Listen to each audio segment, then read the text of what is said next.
Decline ba ang auto loan application mo? Oh no!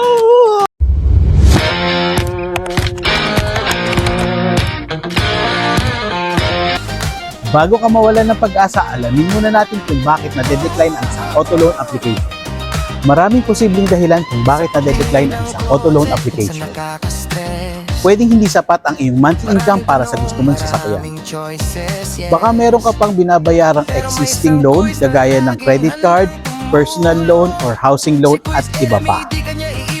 Maaaring meron kang late payment history, negative credit report, or nagsoli o nabatakan ka ng sasakyan. At meron din pong pagkakataon na hindi nakakapasa sa credit internal arrangement ng isang particular na bangko. Pero tandaan, iba-iba ang credit evaluation at requirements ng bawat bangko. Kung decline ka sa isang bangko, hindi nangangahulugan na decline ka na rin sa ibang bangko. Ang mahalaga ay malaman natin kung bakit ka na-decline at kung paano natin magagawa ng paraan upang ma-approve ang iyong application. Kung na-decline ka na dati at nagnanais ka pa rin kumuha ng sasakyan, maaari mo ko i-message sa aking social media account o i-text o tawagan sa aking numero.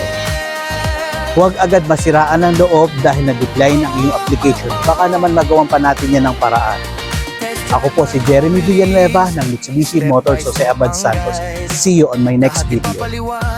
Walang sablay, walang hide.